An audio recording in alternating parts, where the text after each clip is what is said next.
So we now know whose fault COVID is. But dude, we traveled. Remember, we went to fucking Key West, January of 2020. Yep, you brought that shit back with you. And then when I got back to work at the kennel, all the young ladies there had the fucking creeping crud, and I had the creeping crud for 2 weeks. I said, yeah, we all just had it. Yeah. We're alive. It sucked. Oh, oh man. Can't wait to go What back is to wrong work. with you today? Seriously, you were 20 minutes from showtime, and you're already hacking up a lung. Well, I can't wait to go back to work. Oh, that's right. You're still As much on as sitting around the house, maternity as leave. much as sitting around the house, yeah, maternity leave. As much as sitting around the house sounds enticing, I'm going out of my fucking mind because I still can't do much. Mm-hmm. I didn't sleep at all last night, Do. so it's been an interesting 36 hours. Maybe that's going around because I've had quite a few sleepless nights, and you're just awake for no fucking reason at all. Mine was part of the healing process with this fucking thing. Is that where if they put the patch, it starts to spasm, and it just like uncontrollably. You know, sometimes it's for 10 minutes at a time. Other times it's for hours. And last night it was for hours. So Damn. yeah, like it's spasming right now, but talking to you guys gonna keep my mind off of it. So great times, man. Hey, I look, can imagine. I'm eating Reese's Pieces.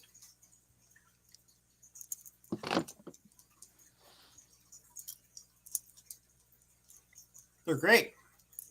Can we And that concludes our broadcast day, ladies and gentlemen.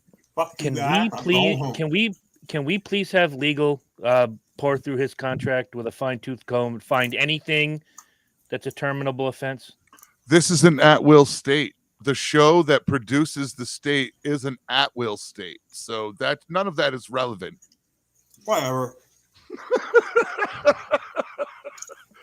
It's his will or my will, whichever one decides to end employment, that's okay. You know what? I will just sit here. Suck my balls with that Reese's Pieces shit. Just so you know, it's an at-will state, and there's a lot of shit that's allowed to be at will here. Thankfully, we're a Colorado LLC. But I live in Connecticut. Nobody asked. Nobody asks, but I live in Connecticut. Yeah, but your insurance company is based out of Tennessee. Sorry. You live by the dumb fuckery. You die by the dumb fuckery.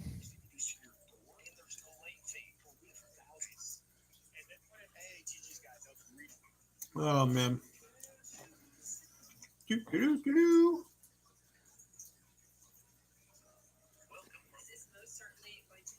What in the fuck is in the background? Like you're watching some Animal Planet bullshit? Yeah, that's exactly what's going on. Animal Planet, yeah. Fucked if I know. I just heard some British sounding dude.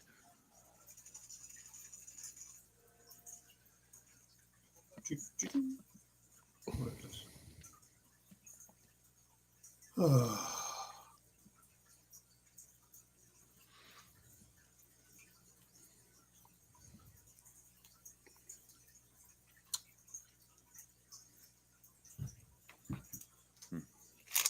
Oh man, didn't watch a stitch of football yesterday. What, the Eagles game? I didn't watch anything. Oh, I was going to ask who won, but... Not the Eagles. Oh, well, that definitely doesn't help. Although... How the fuck... Oh, okay. I made a roster move, that's why.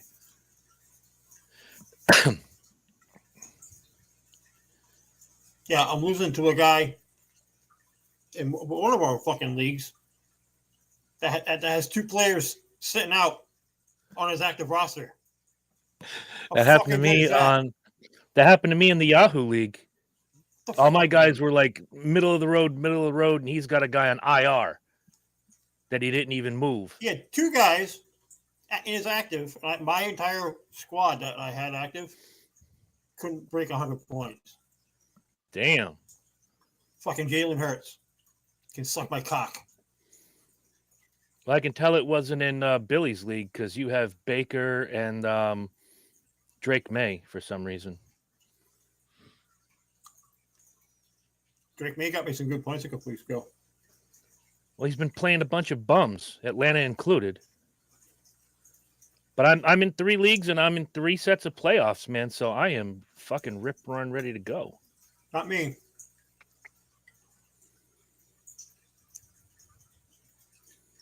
What is this league? This league? This week kind of fucking sealed my fate. That's not good. And And, couple of leagues on the NFL team, I'm in first place. I'm 11-2. Nice. In John Wheels league, the guy who runs John's Twisted Barbecue, I'm in a virtual tie for second. The first place is 11-3. The rest of us are 9-5. Then everybody falls the fuck off. Mm-hmm. And I say falls off. I mean falls the fuck off. You and me are in Billy's league. I'm in third with another week to go. You could still get up there and pass Derek. Why he's still in the league, I don't know. Mm-hmm. And then you're not in, or are you? Yes, you are. You are in the TSR comp group. Yeah. The footy comp. I'm in the footy comp. You're a second in our division. You are 4th overall. Yeah. And the playoffs start, I think, next week. Yeah. So I have to eke out a win this week. In all leagues? Basically. Yeah, because except for my 2 NFL, because I'm in like a monster amount of leagues this year.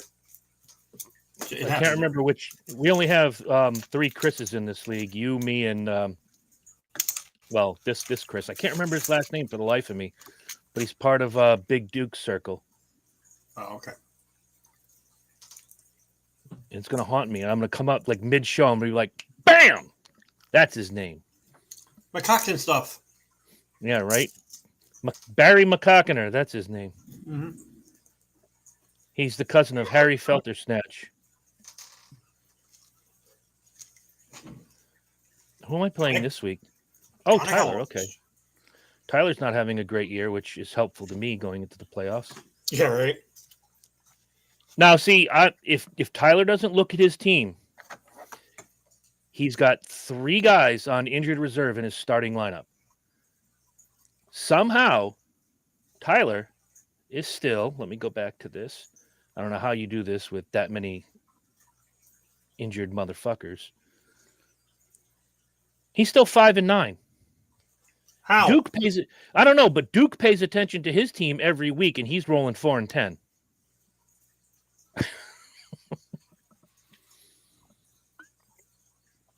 That's your fantasy football update, sponsored by Reese's Pieces.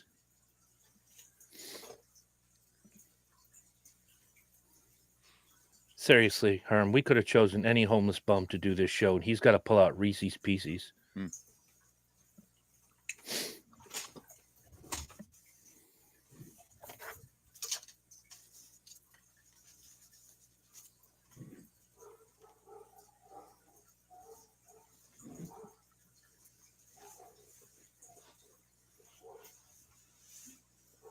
Shut that dog up!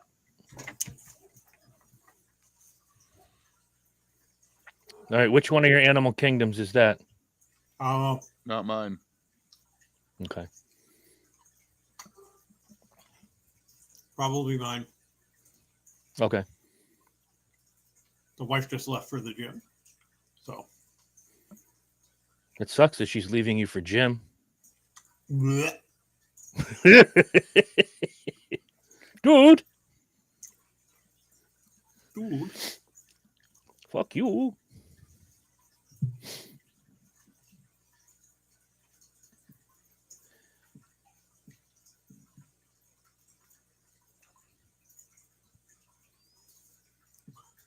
Oh.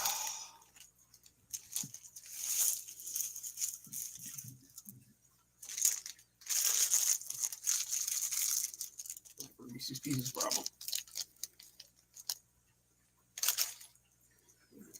It's my meth. Reese's Pieces are your meth? Mm-hmm. Well, okay then. It's better than meth being my meth. That is a good point.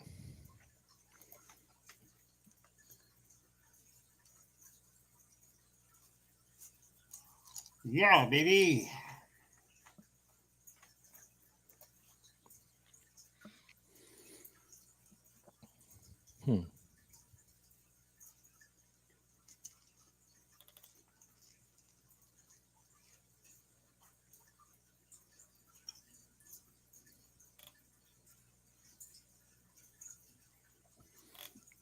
It's awfully quiet in here.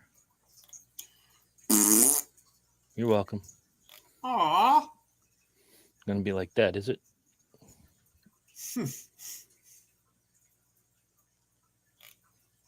Sure. Oh. I'm just catching up on headlines right now. Did you hear about the shooting in Kentucky? No. About an hour or two ago. See if I can pull BBC back up.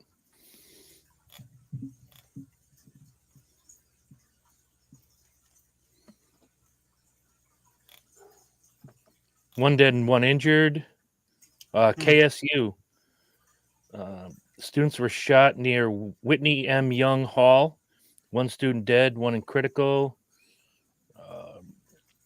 Active aggressor secured the scene. Suspect in custody, 3:40 p.m.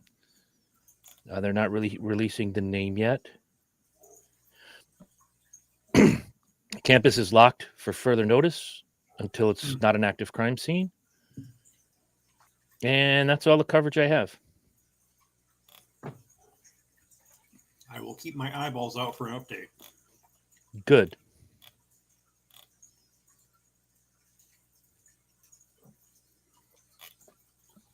Do, do, do, do, do, do, do, do. I got to pull that up real quick because I'm going to give this update every single fucking week until Herm takes it off of his window.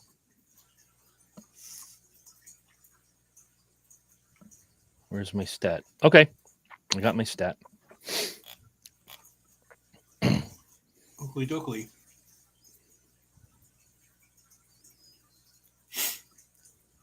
Oh wow! Here's the woman of your dreams. Female food delivery driver, 26, performed sex act on a boy, 14, in her car while her 3 children were present. Prosecutors say. Oh Jesus! That's not the woman of my dreams. Maybe if I was 17, but yo, vodka. Watch how mommy does this.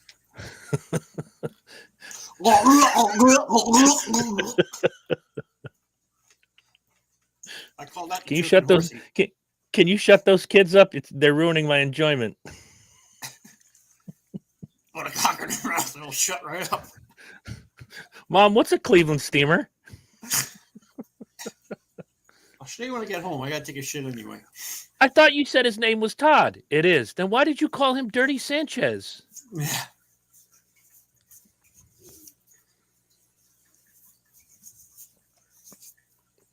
We have sunken beyond the depths of depravity. Once dated a twin. I could tell them apart because Mary had pink fingernails and Bob had a cock. And her brother had a dick.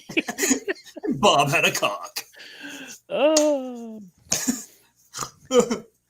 No, I don't know if Senor Lynch has noticed this or not, but the counter's been running. We've been doing After Dark for what, 15 minutes now? About that. See, you got to pay attention. You said all the wrong shit. You are on a list now.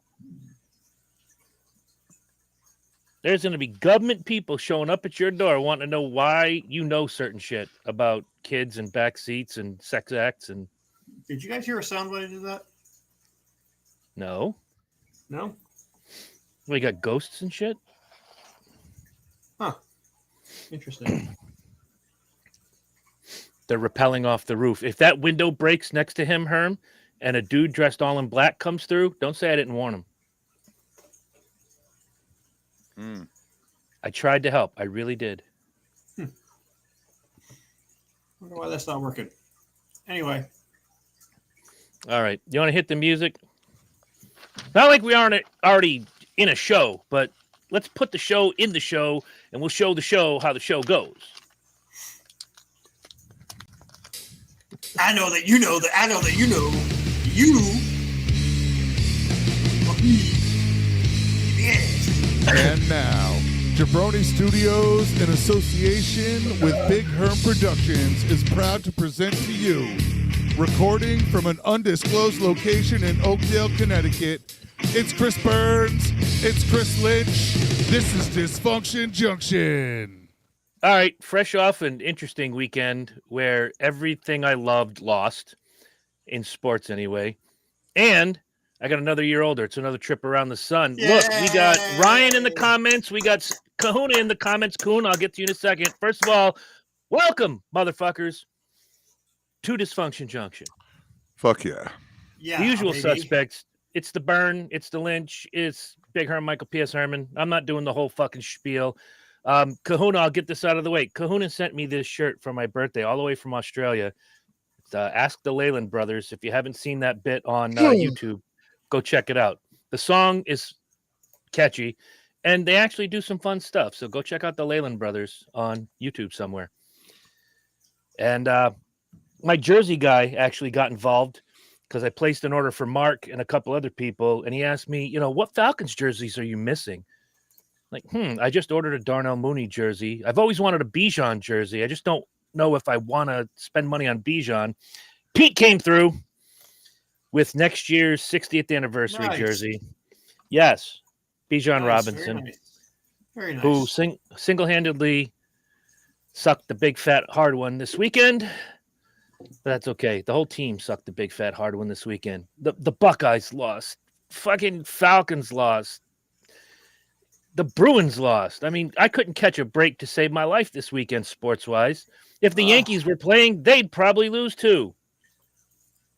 Yeah, it's another weird weekend of football. Yes, very weird. Like, just for my own football life, I said at the beginning of Sunday, this was going to be a mismatch. Seattle was going to take us to the woodshed and beat us like we owe them money, and they did everything and then some to that Atlanta Falcons team. The play was fine. Like, the things that Seattle scored on were, I don't want to say flukes, but good plays that you weren't going to stop, good run routes. The kickoff return was the only thing I hated to start the second half. Like, it took 12 seconds for Seattle to score. It was tied at the half. And Seattle just said, you know what? We've had enough of this shit. We're done. Ran the kickoff back, and all the air got let out of the balloon right there. However, I do want to mention, with a couple weeks left to go in the season, Herm's prediction is looking mighty fucking good right now. Your Denver Broncos sit today at 11 wins, 2 losses. In a 17-game season, you could, if you run the table, go 15-2. What was your prediction? 14-3. 14-3. So right now, you're looking like fucking Jimmy the Greek, Nostradamus. We're on a 10-game run right now. Isn't that fucking nuts? That is the biggest turnaround in football. One of them. Remember. The Patriots being the other one.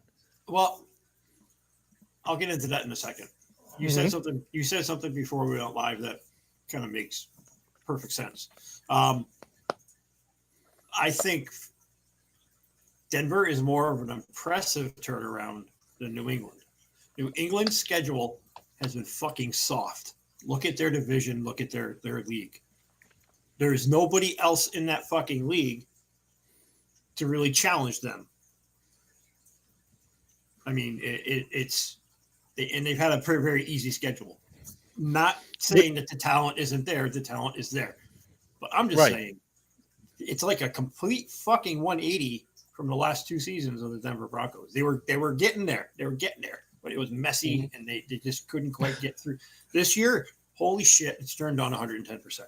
Yeah, and Kahuna has to rub it in my face that he won this week's footy comp game. I'm going to leave it alone. Good job, Kahuna. Thank you very much. Yay. Love the shirt.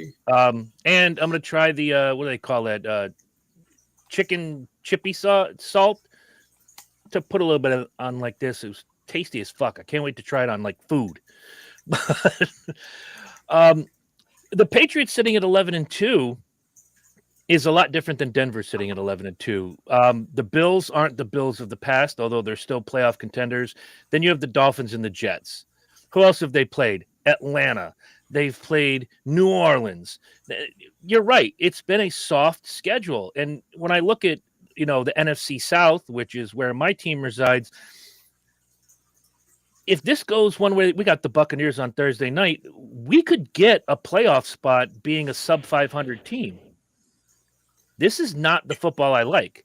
However, you look at teams like the Rams and the Bears, who are just out kicking everybody's expectations this year.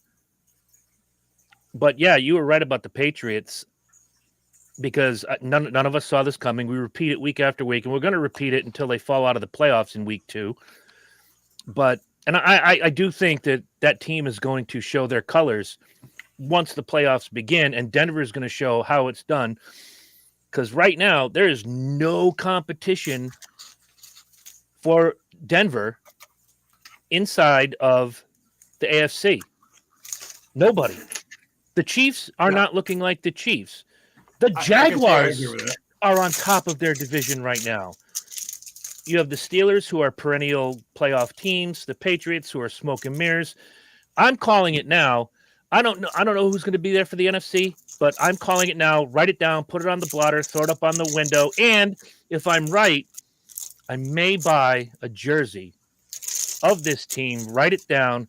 Your AFC champions for this season will be the Denver Broncos.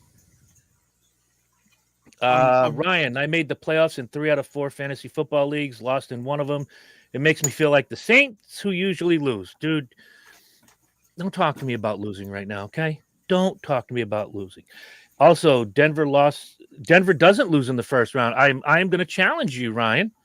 Denver will not lose in the first round. And I have faith in the Denver Broncos this year. Herm and I talked about it at length on this show last year. I want to see how Bo Nix does in his second year. Is he going to be a flash? Is he going to be for real? They also put some really good talent around him through good trades, free agency, and draft. That Broncos offense is fucking fire, as the kids say. Yeah, they are pretty tight. And Herm's not saying a lot because he doesn't want to jinx it. Yeah, I mean they're all right. They're doing pretty good this year. They're all right. My man is like right. he's playing Humility Jones right now. No, yeah, all right. I mean they're doing okay. They're fucking killing us every week. Fucking with the comebacks. But hey, they don't ask how you win; they ask if you win. They have a top 5 defense, but their offense is in the middle of the road. I don't know how you can say that, Ryan. Bo Nix is fire. Who's the guy I picked up a couple weeks ago? I'm gonna go find his name because I've been impressed. I want to say it's Harvey. Is that one of your guys, Herm? I don't know. Could be. Jump in at any time. It is RJ Harvey. Picked him up. I needed some cheap yards. He is quite possibly one of the top 5 guys on my team. Keep me alive in 2 out of 3 leagues. RJ Harvey. The rest of the story. There's a lot of bust players this year too. I mean, like you said, you already said the Bills are not the Bills of the last couple seasons. There's something off there. I think the injuries at the beginning of the season really fucked with Josh Allen's head. Couldn't find those key receivers to step up and actually handle the ball. Kansas City Royals. I'm not Kansas City Royals. Kansas City Chiefs. Yeah. Thank you. This is the first season in a very long time where I don't see by now double digits in their win column. Yeah, they're usually pretty hot. And I think the gravy train's over because I'm fairly confident that Travis Kelce is going to retire at the end of the season. I hear a lot of people saying that, and I don't understand why. I mean, I understand his wife is his soon-to-be wife is a multi-bazillionaire, and he'll never have to work a day in his life. But not even that. He's got a 9-to-5 gig already lined up. He is announcer Jones, color commentator Jones, ad man Jones. He's anything. Actor Jones. He's got a face for television. He's not a complete douchebag. Listening to him and his brother's podcasts every once in a while, they're kind of grounded and they're kind of dorks. Just a couple of dorks that are good at playing football. That's what's lovable about those two. Right. And I think he's gonna pull a Michael Strahan and retire young. Because save himself from being CTE McGillicuddy. And I think, you know what? To call him a pussy for retiring before 40, but come on, man. I wouldn't. It's not the same. It's not the same sport. It's not the same sport it was in the 70s and 80s. No, I mean, yes and no. Not the same this is not the same football we grew up on. No, it's all safetied out. Yeah, but by the same token, he plays tight end, which means it's a very physical position, as opposed to Tom Brady, who played till he was 43. But they made so many rules over the last 20 years. If you breathe on Tom Brady, it's 15 yards and an automatic first down. So Tom Brady could play until he was 43. Kelsey's in his mid-30s right now. Yeah, if he retired this year after this season, I wouldn't have a problem with it. Ryan says, my prediction for this year's Super Bowl is a rematch of 97, Pats-Packers. Patriots stunned the Packers 27-14. Ryan, I love you. You know you're my friend. The Patriots aren't making it out of the first round. And if they do, Lynch will stop dying, and they'll fall in the second round. But the Patriots are not going to be your AFC champions. And I'm not buying a jersey if they do. I'll just borrow Lynch's jersey from when he was fat. It's very hopeful, but I don't see that happening. I mean, that's like me coming out right now. It's like, dude, Thursday turns everything around. NFC South champions. We're going to be like the Giants a couple years ago. Get in with a losing record. They win the Super Bowl. No, it's not going to happen. It's not going to fucking happen. I'm sorry. Good Christ, Lynch. Dr. Herm, do you have any suggestions for Mr. Lynch and his... No. Dynamite drop in, Herm. That broadcasting school really paid off. Yeah, it did. All right. So we got top 3 lists going on. And because Herm went right out loud and said he's Herming it, I'm going to ask you to go first. Pick one of your categories, and we will wax philosophically. Clockwise this week. All right, so it's the sweet and salty list. So we'll start with the sweets. Yep. So it's top 3 favorite desserts. Okay. Easily, number 1, no questions asked, key lime pie. Love me some key lime pie. But not the shit you get in a box that says Sara Lee. I want some good, fresh key lime pie. I'm going to go, my second is the old standard. Every Thanksgiving, every Christmas, I look forward to a big fat pumpkin pie. Again, not from a canned shit. You better work that shit like my grandmother used to do. You could still see pieces of pumpkin in her fingernails no matter how much she washed her shit. She made good, fresh pumpkin pie. If it comes from a bakery, I'll take it, but no pre-boxed shit for Chris. And my third favorite dessert is weird because Herm will get the reference. Not everybody else will. Do you have any cookies? No, sir. We have pecan pie and chocolate cake. Go in the back. See if you have any cookies. I don't care. I love cookies. There's something about it. It takes me back to when I was a kid. Oatmeal raisins is my favorite. I'll take a good chocolate chip, throw some M&Ms in that bitch. I don't like the ones where you have to press the fork into it to make the pound sign just to get them to bake right. Those peanut butter shits. I love those. Oh, I don't get it. They just taste like sand in your mouth. They're so fucking good. Oh, I don't get it. But those are my three. And now, if you could stop trying to expire live on camera, please welcome the one and only Chris Lynch. I'm a cookie guy. I love a good shortbread cookie. My wife makes mean shortbread. Chocolate chip. Her chocolate chip cookies are amazing. And I'm not a fan of oatmeal cookies at all. Not a huge fan. Mm-hmm.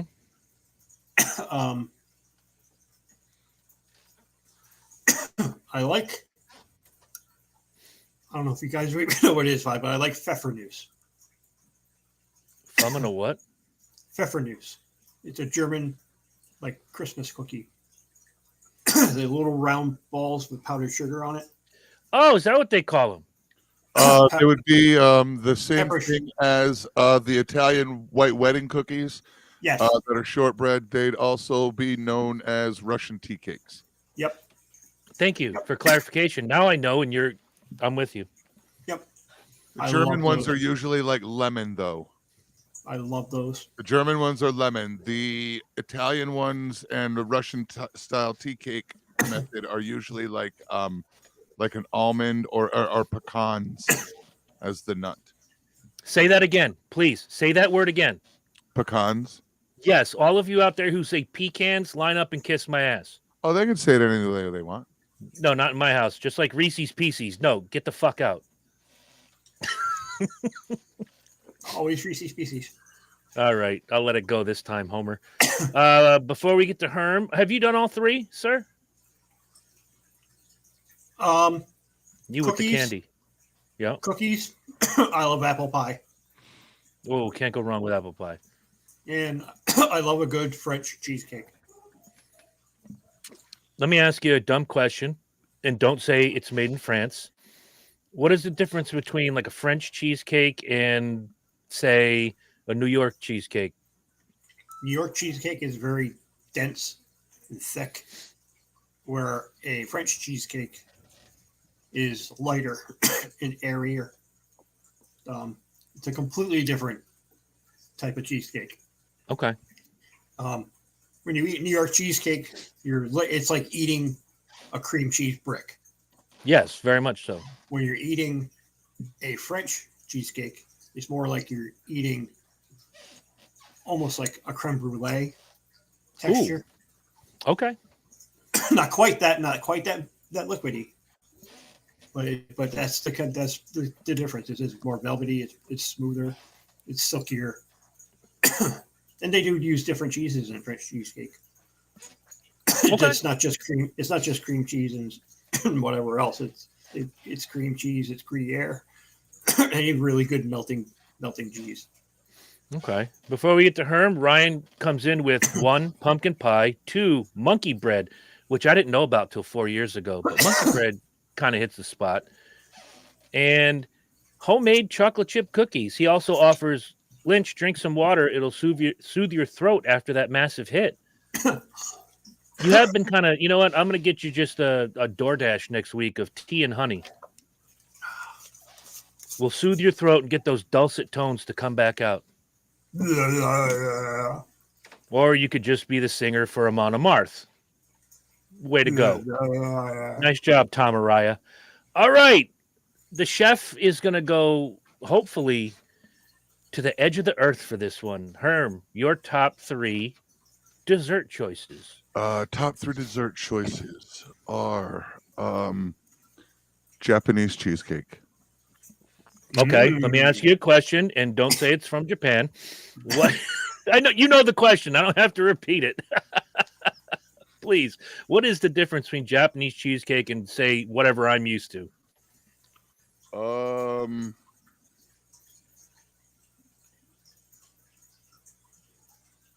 I'm waiting for it's made by Gooks, and we get thrown off of YouTube. No, it's really, really, really light.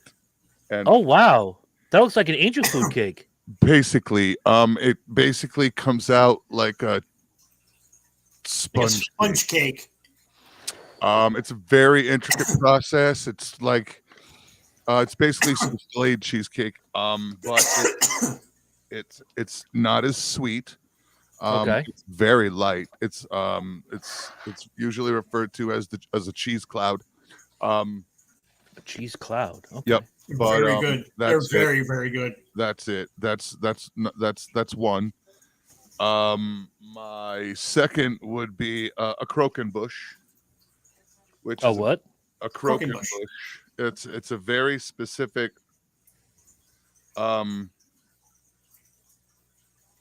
cake. So it's a very specific wedding cake, actually. But so it's all profiteroles. So the entire cake is a giant stack, almost like you would, the old school princess cones that they wear. That's the shape of the cake. The cake is made inside a cone and built like this giant cone. And then when it's done, it's built upside down. And then you spin sugar between two rods and you make this veil of sugar. And then it comes off and it wraps around the cake. And the sugar is, it's a very lovely European wedding cake. And it's individual cream puffs. And it's really, they're delicious. Nice. I was at a wedding 20 years ago where they had that. I fucking loved that. Loved it. I could eat. That could have been dinner for me. Was just eating one of those cakes. Now I had a joke lined up when you said croquembouche. Is that what the name of it was? Oh, the croquembouche. I was gonna say my brother dated her in high school, but she had a different nickname if I remember correctly. Firebush. Firebush. Firebush. Firebush. Oh my Lord! And you're number 3. Number 3 is Mom's grape nut. Well, my version of Mom's grape nut custard.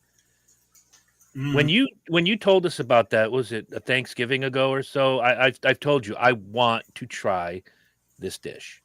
I do. Sounds good. I probably had that variation of it as a kid because my grandmother used to love grape nuts. I like grape nuts. It's a very New England dessert. And I'm surprised I've never had it living in this area for, I don't know, 45 fucking years. Yeah. Grape nut custard. What do you do? Let me, and I don't want you to give away your secrets. What do you do differently than Mom's original custard recipe? Like one piece that you do different. I use more. Don't give the farm away. I use more of everything, and everything is heavier. Mom made everything with milk. Mine is made with heavy cream and half and half. Mom was diabetic. I am fucking not. I chef my custard, so instead of it being 12 eggs, it's 24 yolks. Nice. So mine is richer, heavier, little sweeter, not crazy sweet, but mine is made the way the actual recipe should be made by Sweetness, not Mom's cut in half version. And then mine has a higher fat content and all of that shit. When you said it was made by Sweetness, all I can think is Walter Payton is in your kitchen doing some cooking. I'm going to make some custard right now. But yeah. That's awesome. Thank you. That joke hit like a fucking lead balloon. Yeah, Fortnite diving helmet. All right. My question, I'm going to go with question 2. It's going to go on the Sweetness side. What were your 3 favorite breakfast cereals from childhood / young adulthood? Because there's nothing better than a good big ass bowl of cereal. Who's going first? That would be you if we're going clockwise. Okay. Cheerios. I wasn't a very exciting kid with cereal. Clearly. Marsh would be here going, I really like bran flakes. Those were really good for my colon. Captain Crunch. All right. And what was the one? Trix. All right. I like that. Those are probably the 3 cereals I ate the most of as a kid. My mom didn't allow sugary cereals, but my grandparents did. And I was at their house a lot. See, that's the key right there, because my parents were cornflakes, Raisin Bran, although Raisin Bland. Listen to me. That's what my brother called it. Raisin Bland is what my brother called it when we were kids. But yeah, at Mom's house, you got Cheerios, cornflakes, maybe Frosted Flakes if she was feeling saucy. I do. You go to Grandma's house, you get Cocoa Puffs like a motherfucker. But Cocoa Puffs doesn't make my list. See, interesting thing with cereal, I could eat that breakfast, lunch, and dinner. I could eat that 3 times a day. It wouldn't bother me. I think Herm and I did that for 3 months at one point. What's for dinner tonight? I say that for pretty much all breakfast foods is a universal meal. You are absolutely correct, because I could eat steak and eggs, breakfast, lunch, and dinner. By the same token, I could have, an omelet, breakfast, lunch, and dinner. Working at the Sun, and you do remember what we called the grill? 90% of us called it the lap of crap. Yeah. And you just go to the egg station. Can I have a Denver omelet, please? Light on the cheese, heavy on the peppers, and done. Yep. Oh, Bobby, you're right. A good omelet. Yes. I'm a big fan of corned beef hash, like the old Mary Kitchen style corned beef hash. It's got to be crispy. There has to be some crunch to it. I can't have that out of a can crap. My wife hates it, so I cook it just for me, and I get the little cans, the little 8-ounce cans, and I cook it the way I love it. And you go. I add shit to it. I add an extra little pearl onion. I'll chop up, saute that first, then add the hash, and just crisp it the fuck up. My man's got the little tiny onions, like Uncle Phil would say. I'll have that and toast for dinner. That's a perfect meal. Fair enough. We'll go into Herm in a second. Ryan, you know what? Already you're the MVP of the comment section. Fruity Pebbles, Cinnamon Toast Crunch, and Honeycomb. There was something about Honeycomb I didn't like as a kid. I'm not picking on your list, Ryan. It's your list. But it was just like, at the time, they seemed like they were as big as a silver dollar. Now you look at it now, and it's only about the size of a quarter. But, man, it was just like shoving these big things into your mouth. And unless I'm getting $20, I'm not shoving anything into my mouth. So, but Honeycomb had the coolest commercials back in the day. I'll give them that. Cinnamon Toast Crunch, I'm happy that's on the list. That is one of my favorite cereals now as an adult. That's a guilty pleasure. It's not one of my favorites, but every now and again, you buy a box of that. Dude, there is a box of that in my cabinet, one of my cabinets. Whole time. Is it the real shit or is it Magic Spoon? No. Nope, it's the real shit. Okay, good. If I buy cereal, I buy the real shit for me. That's my friend. He's Magic not getting Dino Pebbles. What was the name of that shit that came in the bag that cheap moms got for their kids? Malto Meal. Fuck that good. shit. It was good.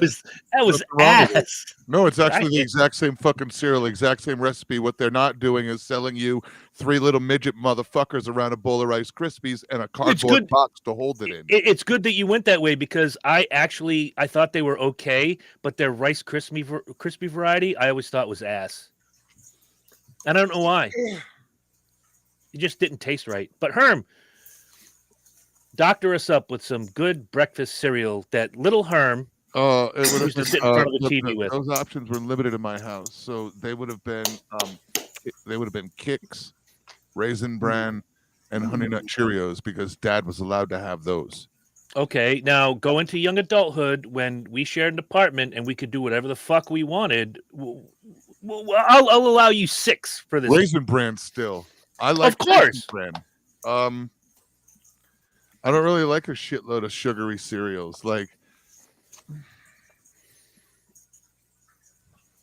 some people just aren't into it. I understand. I know people who don't eat that kind of shit at all. It's like cornflakes or Cheerios. That's it. I have a tendency to sprinkle like a little bit of like Cocoa Pebbles on a tiny splash of ice cream at work and eat it that way. There you go. or a little Cap'n Crunch on a little vanilla the same way. But I do that with Rice Krispies on vanilla ice cream. The donut shop down the hill from me, Dixie Donuts, makes a Captain Crunch donut. And it is fucking phenomenal. And they only do it like 4 or 5 times a year. So you actually have to listen to people go, the Captain Crunch donut is back. And you go down there and fill your fat fucking face. Yeah, I need one of those in my life. When they come back around, you'll be my first text message. Dixie Donuts, the Captain Crunch donut is back. I'm calling out of work. Why? I need me a Captain Crunch donut.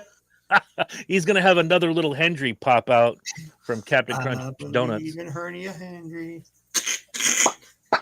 Wow. If you go to if you take a little bit of Cap'n Crunch with you and go to Krispy Kreme when you get the hot donuts now, and while that donut is still wet and you buy it and you dip it in your bag of Cap'n Crunch, you guys can make Cap'n Crunch donuts all day long. You could, but these are I think it's a cream-filled donut. It's been so long since I had one. I haven't had one of these donuts in years. It's a cream-filled donut with a frosting and Captain Crunch, and they sprinkle a little cinnamon on top. So that's the cream filling's so warm. Oh my God! You see what you've done here? You're milder.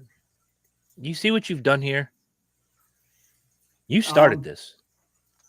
I like Krispy Kreme donuts hot off the belt. Yes, the regular ass glazed donut. Boom. As soon as they sit, I'm not a fan. They gotta be hot right off the belt. Mm-hmm. When that light comes on, get your ass in line. Yeah, I ate way too many Krispy Kreme donuts working at the casino. I didn't. I had my fill of them in Georgia to the point where I had so many I didn't want to see the name Krispy Kreme. Then they came back around. The first Krispy Kreme donut I had since Georgia was 5 years ago. Emma and I went to the casino for lunch right after we were allowed to go in public during COVID. And we walked by and the light was on. I'm like, Emma, you want to have the best donut you'll ever fucking have in your life? Come with me. But she loved it. Yeah, I had Krispy Kreme for the first time when I went to Virginia like 25 years ago. They're so good. See, even Ryan says Dixie Donuts. Up by Ryan's area, if you're still in the Middletown / Cromwell / East Hampton area, Neil's Donuts on the main drag. And that place is awesome. Banging. Amazing. All right. Did you get all 3, Herm? I did. Okay. I only have one sugary cereal on my list, and I don't give a fuck. This argument ends one way. If you say cocoa, the next word should say Pebbles. Puffs. That's it. Fuck you. Crispies. No. Pebbles. Pebbles. I never liked them. That's it. Just Pebbles. They get soggy too fast. Eat. Yeah, I don't like. Don't fuck around. Eat. They get soggy. They have the marshmallows. Yeah, because I've always been that kind of person. Too slow to fucking swallow food. Yep, that's me. If there's anybody that's as skinny as a fucking rail because he doesn't eat fast enough, it was my fat ass. I was just going to say, what are you tipping in at right now, Skinny? Saying 230. Oh, wait, the same as you were when you were 12, or? Oh, yeah, pretty much. Yeah, as I was 7. All right, the prostitution rest, Your Honor. But that was my thing. Like, you know, soggy. Oh, I opened my jaw like a cash register. He did the old, what is it, the Looney Tunes thing. He opened his jaw, threw all the food in, closed the jaw. That's it. Bazoom. I said Raisin Bran wasn't on the list, but it is, but it isn't. I like the new amalgamation Raisin Bran Crunch that has the granola nuggets in it. That's fucking stellar. I feel that's some kind of debauchery, and I like Raisin Bran a way that most people don't like it. It's the same way I eat my grape nuts. Is I pour the cereal, and then I pour the milk on it, and then I put it in the refrigerator for a half hour. For what's this? I can see that for grape nuts, but why for the Raisin Bran? Because it gets all soft. And fuck you and the soft. I want the crunch. Wait. Then you throw it in the microwave for 60 seconds, and now it's a warm, hot cereal that is fucking amazing. Now I don't do it with the and I don't necessarily do it with the grape nuts, the warm up thing, but they do get the half-hour soak. But the Raisin Bran does, and then it gets just enough to kind of warm it up, so it becomes a warm, hot cereal that is fucking way better than oatmeal, which is fucking robs your body of nutrition, and they've lied to you for 50 fucking years. Yeah, and it's got more nutrition than grits or cream of wheat. First of all, keep your fucking whore mouth off of grits. Second, I understand everything. Well, no, you just said. grits aren't. I have nothing wrong with grits. They just don't have. They're not exceptionally nutritious. They're filling. That's a fair point, but nothing beats a good. They're bowl lovely, of grits. you know what I mean. But they're kind of in the same realm as cream of wheat. If it's not fortified, it's just mush. Okay. My grandmother used to prepare grape nuts like you would cream of wheat. She would bring milk up to a slow rolling boil. That was mom. She'd make the milk hot, and then she'd pour it over the fucking cereal and have it like eat it like a hot cereal. Then my grandmother would take the box of grape nuts and not even measure, just go by visual and stir and just let it very simmer. That's boil basically the concept for grape nut custard, bro. Yeah. I would love it then. You mix the milk and the eggs and the sugar together, and then you sprinkle grape nuts. And the fucked up thing is they expand like nuts. So it'd be like 3 quarts of cream, and it's a quarter of a cup of grape nuts. Is the true recipe. But I jack mine up because I like a lot of grape nuts. But and it's basically the same thing. You make the custard, you sprinkle the grape nuts in, you turn it on and let it cook. And in the bottom is that warm grape nut cereal mush crusty thing with your nice rich creamy custard on the top. And my grandmother would then serve it into like dessert, like fluted dessert bowls, like with stemware. And at the top, she would put just a splash of heavy cream, and then a little pat of butter and brown sugar. And it was nice. That nice. That right there, that cereal, it prepared that way is like the most nostalgic thing for me. That brings me back to a lot. I do it with almond milk, the vanilla unsweetened almond milk, and you pour it in, and I put a packet of Splenda in it and let it soak, and it's sweet and vanilla, and I pour enough milk for it to soak up and just leave enough milk so it leaves a little pool. Yeah, well, I can move. There's enough fluid so it's like quicksand. If I stir it, I can move the particles around, and then they settle, and you get a skim coat of milk on the top. But yeah, it's same thing. I love that cereal, warm or soft, or warm or cold, soft like that with a little sweet. Yep, that's how I was raised to eat it. And it's basically the same way I eat the Raisin Bran. Now, that being said, doing what I do with the grape nuts, I'll bet the Raisin Bran sprinkled into the custard and allowed to sink to the bottom would also make a nice little whatever the fuck. Now I want fucking grape nuts. I'm going to DoorDash grape nuts right now. There you go. Number 3, it was probably the sweetest cereal my mother allowed in the house. And fuck all the amalgamations. There is but one flavor, and that is original, tasty as fuck, Life cereal. I like Life cereal. My mother was a big fan too. I'm waiting for Mikey because he'll eat anything. I haven't had that cereal in probably 20 years though. I buy a box every couple months, and I'll just chew on it while watching a movie. Like a snack. Pour it in a little coffee cup. And Frosted Mini Wheats are a great snack like that. Uh-oh. You've touched a nerve. Do we not like Frosted Mini Wheats? No, I'm all set. You want to chew on a fucking hay bale, go for it.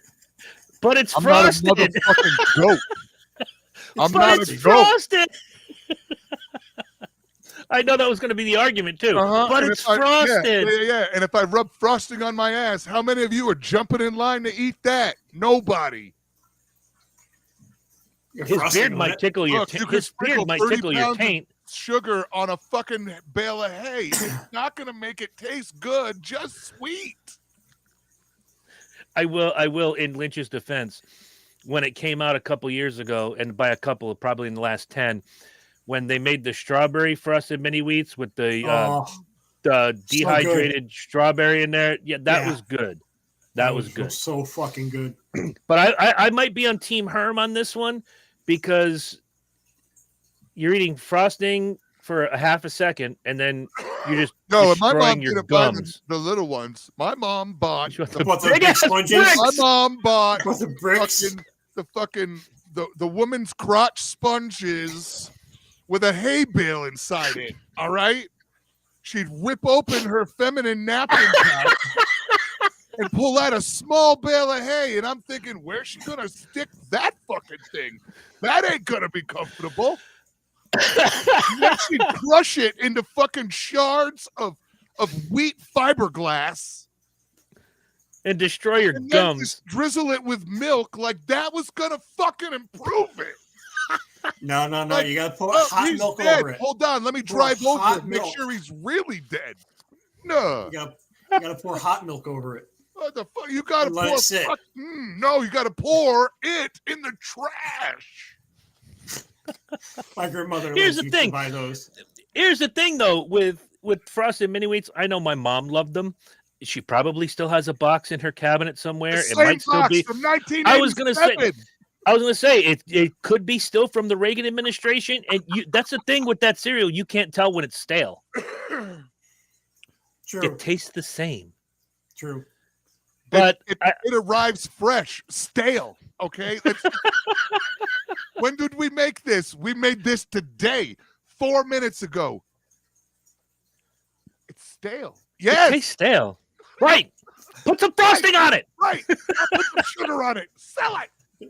It tastes like shit. That's our intention. Yeah. Because there was. Just wrap it in bacon. It'll be fine. Do you remember in the 80s, and I'm sure Herm had the same thought, and Lynch might have too, when you saw the commercial for the original shredded wheat, not frosted mini wheats, the original. That was a fat-ass brick. That thing would slide. The fucking yellow-ass brick would slide out of the feminine napkin dispenser, the bowl, and you're like, the picture on the box. The picture on the box was a brick with some milk and a strawberry. I was gonna say a brick in a bowl with milk and a strawberry. It was something my blind great-grandmother had crocheted with yellow yarn with Elmer's glue on it and a strawberry. And I used to think that was the height of living when you see the front of the cereal box and it's got blueberries over here. Not that I gave blueberries, or sliced banana over here. And I'm like, all I get is cereal and milk. I'm gonna say I get toast. I'm looking. They got orange juice, right? Wait. And they would say in the commercial, "Add this to your balanced breakfast." I'm like, I don't have part of a balanced breakfast. I'm like, I'm not getting a balanced breakfast, obviously. No, I'm balancing the bowl, trying not to spill. That's it. Fuck. All right. Lynch, open up your UPS package and pour what's in it into the bowl. Pour some milk. Lynch, did you get all three? Yeah, I did. Who knew cereal was going to be such a hot fucking topic? For real. I've been triggered by a fucking brick of wheat. You could probably still open up that box. You could throw that brick at somebody, hit him. He falls down with a concussion, on and then hill. you eat it. I keep a box in my car in case I need to chalk my tires. You remember all the gimmick shit that we ate too when we were kids, like the Mr. T cereal. Yes. C3PO. Oh, I never saw Pac-Man cereal. I never saw any of that. I only knew that cereal. That shit only exists on Saturday morning cartoons. It was all fictional. I will say that once I got my paper route, every now and again I would buy my own box of cereal, Dunkaroos, Cookie Crisp, Dinky Donuts, and it's like, this is my money. You told me I can spend my money, and it was like back then, what, like $1.79 for a huge fucking box of cereal? I'd throw one in, and it would get half eaten because it's just like, This is just sugary bullshit. Mr. T cereal tasted like the box it came in. Yeah, pretty much. Just like Yo, this best cereal that nobody really ever ate though, King Vitamin. It was like chewing on little pieces of Jack's game pieces, and if your mouth wasn't destroyed after the first bowl, you were done. You're spitting blood. The best thing about King Vitamin, and I can say this because I had probably 4 or 5 Not different on the box. Well, yeah. But every summer, the King Vitamin box would come, and I don't know how they did it, with an iron-on transfer on the back of the box. Sometimes it was Batman. You'd have to cut the back of the box out, and then you could iron it onto your. Yep. Sometimes it was Batman. I got a Kiss one, for crying out loud, on the back of the box. All sorts of neat shit. And sometimes it was just like some weird spaceship amalgamation type thing. But yeah, King Vitamin, every summer, you got an iron-on transfer on the back of the box. I remember that. It's still around. That cereal is still around. Oh, it is. Where? Everywhere. It's a top shelf cereal. And when you say it, when it's on the top shelf, it's a premium brand Where kids don't ever go. Right. It's not somebody. Your 5-year-old isn't going to be looking at it, is it? And that's why all the popular cereals are at kids' height, because that's what they see. They propel the cereal aisle. All the shit on the top shelf is for old fucks like us who remember. Let's go get a box of grape nuts. Where is it? Top shelf. Oh, let's go get a thing of Weetabix. Where is it? Top shelf. Fuck Weetabix. I want to know where you guys are finding King Vitamin, because according to the Google machine, Quaker stopped producing it in 2022. Oh, I'm sorry, 2021. I read that wrong. Shit. I thought I saw it in Walmart last. That might be the same shit from 2021. You don't know. Oh, it could be. Well, you know what happens with brands like that? A smaller company will gobble that up. That's fair. Just to keep the name going. You might want to check the eat-by date on the next box you see. It might be from the Biden administration. You don't know. It could have been from that. I know in the last 10 years, I've seen them on the shelf. Right next that makes sense. If it was discontinued in 2021, that's within the last 10 years. Yeah. All right. But yeah, I couldn't dig on that out of pleasure. Fuck that. No way. That shit was nasty. I don't know. It was a nice change of pace, if you will, for us in our house. No. I couldn't eat Alphabets there. I hated that. My brother was a huge Alphabets fan. I didn't like any cereal that had marshmallows in it. Well, later they came with marshmallows. No, because the marshmallows in cereal were just like paste that dried. Fucking disgusting. Mm-hmm. I'd get in trouble with Alphabets because I would spell out cuss words, and if your brother gets up from the table, you rearrange the alphabets to say "fuck you" or some bullshit like that. Ryan says Norwich Walmart doesn't sell it, but I think Lisbon does. Oh shit, we're going on a road trip, all 15 minutes. Why does it say boobs in my bowl? Boobs. Tits. All right, Lynch. Your question. Oh yeah, we're there now, huh? Yeah, we are. Look at that. I kind of thought of mine very quickly because I'm old. I'm back into that kind of hobby and habit of doing the daily grind on video games on a computer. So I thought if I had to pick 3 games or 3 franchises of a game, what 3 would I be if I had to pick one on a desert island? And that's all I got to play for the rest of my life. Oh, so you want 3 games, like singular fucking games that you're taking with you? Right. Okay. So these are only 3 video games that you're going to be able to play for the rest of your life. Okay. All you're going to know. Madden. I don't know where you're going to get Nintendo on a desert island, but I'm in. I'm just saying Madden. Tom Hanks built fire with a stick, and we got Nintendo. I mean, we're good. No, but Fuck that nigga. He ain't do shit on that island. We got power, solar lights. I got a fucking game system. we're saying And he that talked to a fucking volleyball for 5 years. I got a VCR made out of bamboo. What's up? we're talking about a perfect world where this got could you. be a thing that could happen. Okay. Insufferable twats. So thank you. I was waiting for at least. Luckily, that electronics truck from China crashed in the ocean and washed up on my island. I have created electricity. Ah! All right. You Ryan guys in the are comment fucking section. dicks. Ryan in the comment. What has Ryan got? Mass Effect 2, great fucking game. Halo 3, incredible game. And Red Dead Redemption 2. Still playing Yeah. it. When it gets to On me, my I'm Xbox. basic. When it gets to me, I'm basic bitch. Oh, I'm me not gonna too. lie. Me too. But Well, my- you're first. You're first in the rotation there, Haas. All right, so game number 1. Tecmo Super Bowl Final Edition. Yes. Now wait, the final edition or the original Tecmo 3? Well, Tecmo 3 was good. The next one, well, we did 2. Yes, we did. And then we did 3, and we didn't like 3, but remember the final was the last one where you could actually they finally pulled it together. They screwed around here, and I this is on my list. Tecmo 3 Started fucking around with more than just power. It started fucking around with like up and attributes down, and crosses yeah. and airs, and then moving power in with that too. And But Tecmo 3 allowed you to trade. But what Tecmo 3 did that could fuck you in the end, let's say you're the Denver Broncos. You choose the Denver Broncos. I'm going to go to the season and do the Super Bowl and all this stuff. And a trade comes through. You don't get to deny it.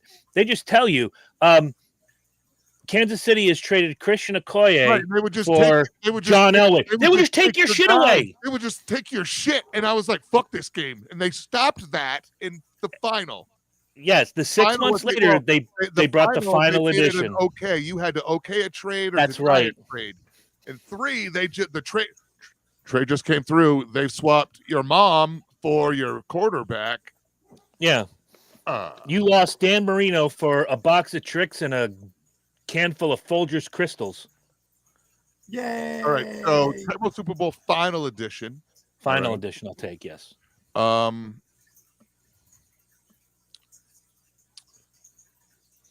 What was it? Donkey Kong Jr. on ColecoVision. Okay. Great game. And Zaxxon. Oh, another Wow. staying old school retro. I like that. I got to the point where I could fly that game for hours so fast, regardless of what it threw at me. Loved it. I played that game for hours upon hours on my Commodore 64 computer. Nice. Fucking love So, that. Love that. I'm going. I got to go basic bitch. Tecmo was my number 3, the final edition. When they fixed what Tecmo 3 was, and right when they fixed Tecmo Super Bowl, they heard the complaints. Right, they heard it, and then they went out with 3, and they were like, they kind of improved it, and it was new roster, and then they went with the final edition, and they fixed it. So, it's kind of like the Godfather movies to me. It's number 1, and then our NES version was number 1. The next was kind of, and then the third one was all right. Yeah, because originally it was Tecmo Bowl, which was just the teams weren't even the teams. It was New York versus right, and it was before they bought licensing. Yes, exactly. And it was the New York whatever against somebody. Yeah, like Buffalo somebody who just had city names. It didn't have your actual team. Right. You had quarterback number 13. Well, we all know who quarterback number 13 is, right? But it doesn't say Dan fucking Marino. By the time they got to the second one, yes, number 2, they'd figured out licensing. Al Noga. You know what I mean? That fucking prick from Minnesota. Al Noga sacked my quarterback so many times, that fat fuck. So yeah, I'm gonna go with Tecmo 3. I'm gonna stay with Donkey Kong because my number 2 was actually Donkey Kong Country, which I loved. That was pretty good. Yeah. That was pretty good. And number 1, oh man, this is going to be a toss-up, but if I had to flip a coin, I'm going to go with the wrestling game to beat all wrestling games, which was WWE 16. Just top of the line. It was simple to play, but there were certain things once you learned how to do it, everything was great. Your creative character, they actually looked like real people instead of just, cartoon characters. They did a really good job with 2K16. So those would be my 3. Good choice. There you go. And now, no, it's you. I'm just trying to figure out his lighting situation. He's got some light and darkness going on. I would be remiss if I didn't take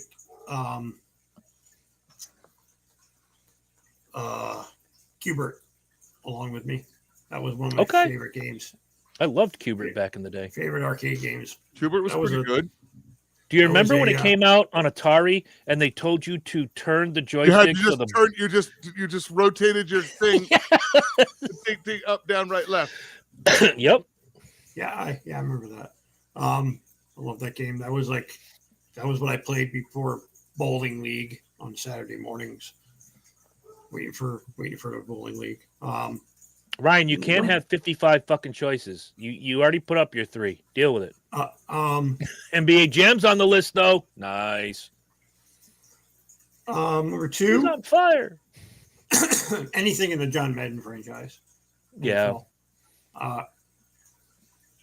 My sole reason for keeping an Xbox for a very long time was Madden football, and earlier than that was the NASCAR games. I like the NASCAR driving games.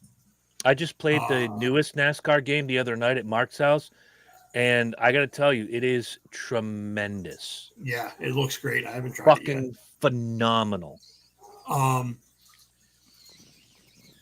It's just I could play football. I could play any sports game for hours upon hours. A good baseball game is a good. I don't think they made a good baseball game since 2005. When EA lost the Major League franchise. Yeah, that was a fucking amazing game. MVP baseball was the shit. Yeah. I think right now, because I've been playing it a lot, anything in the Call of Duty franchise.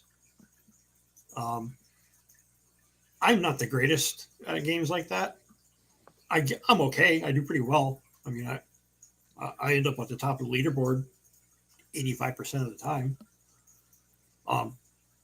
But even in a mode because you're playing against 13-year-olds from Oklahoma, which reminds me, I got a story about that video games. Dude, that's what amazes me is that when about 9:30, I'll sneak up here and start playing I'll play till like 11 o'clock and then go to bed. So all guys our age playing. And I think hey, can I add you? Yeah, go ahead, add me to your friends list. Blah blah blah. We'll play. Hey, you want to do a Warzone round? Yeah. I mean, I suck at Warzone, but I still love doing it because it's just fun. And I do it for fun. I don't take it super seriously. Mm-hmm. But there have been so many good installments in that entire franchise that I never get bored. When Guitar Hero was hot, I had a day off and I was, Stephanie, I was married at the time. Stephanie's at work. Emma's napping because she was, 4 months old? So I broke out the Guitar Hero and I played online. I had just gotten the online subscription and there was one song that I was tremendous at, and that's John the Fisherman.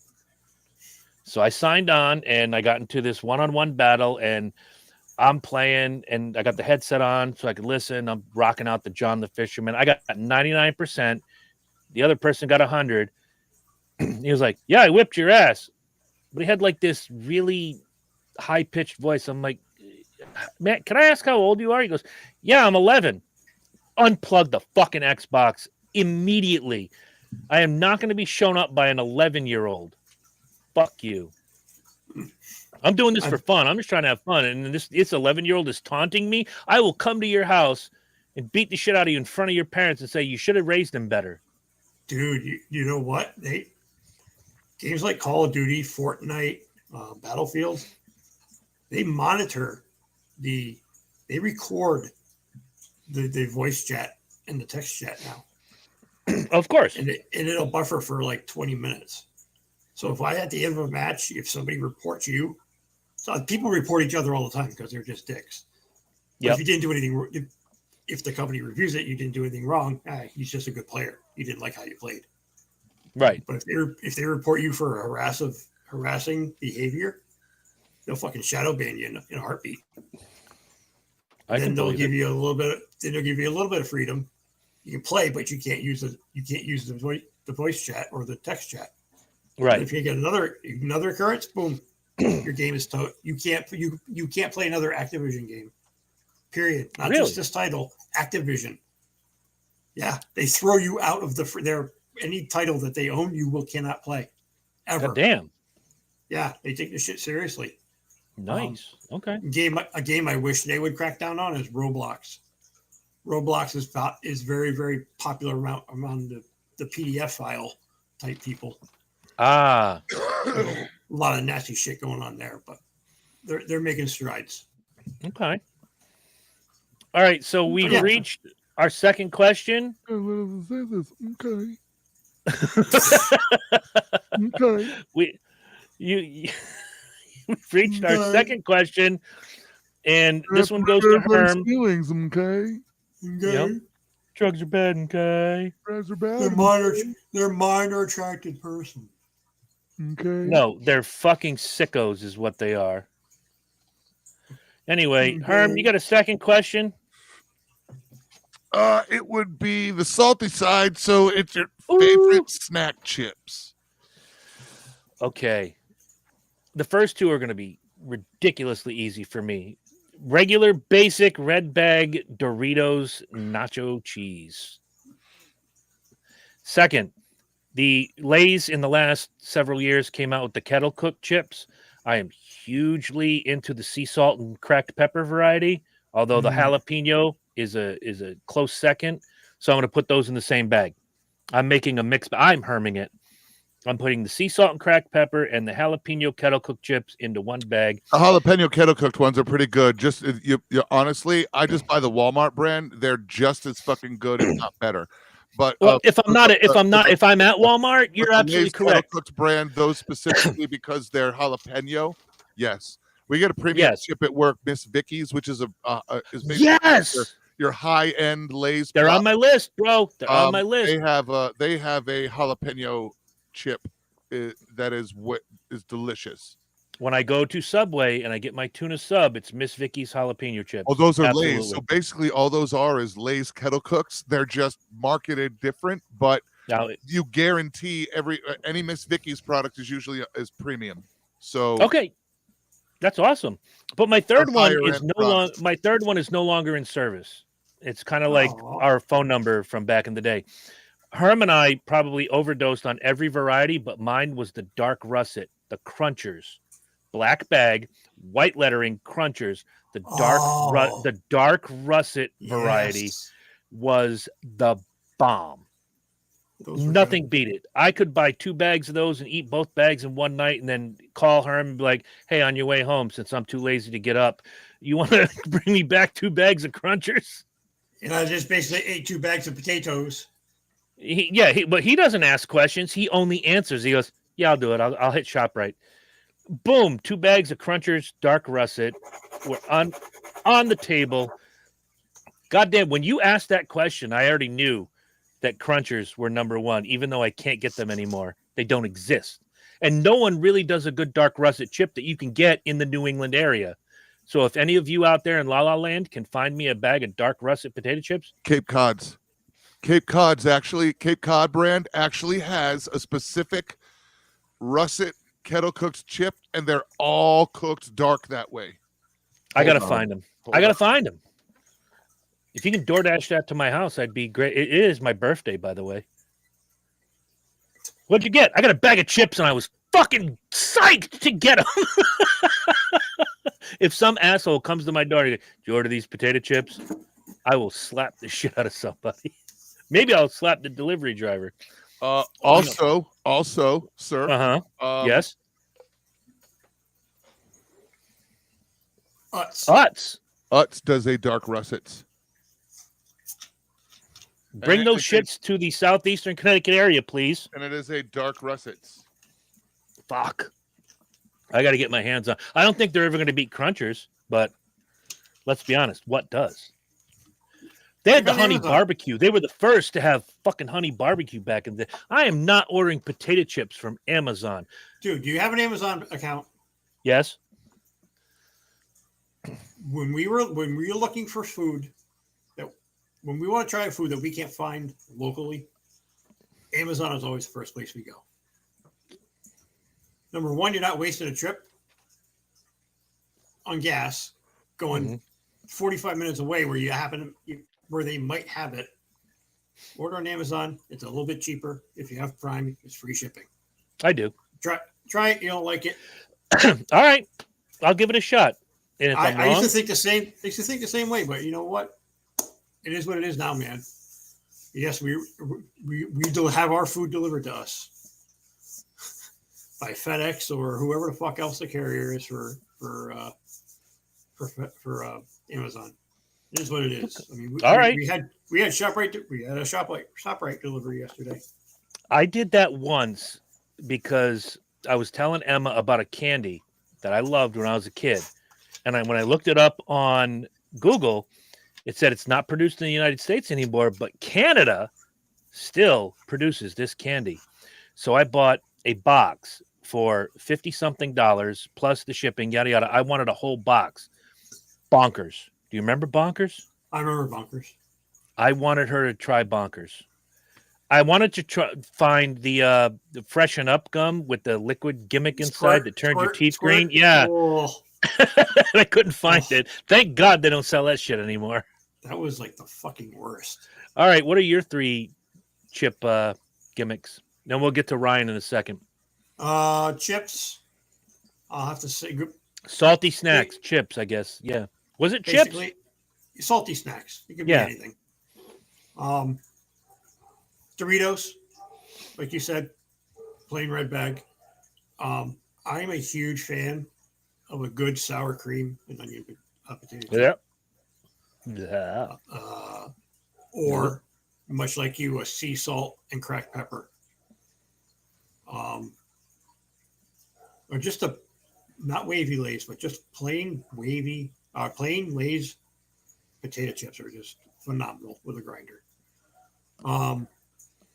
Something else salty that I really enjoy are roasted peanuts, fresh roasted peanuts in the shell. And I like Pringles. I've always liked Pringles.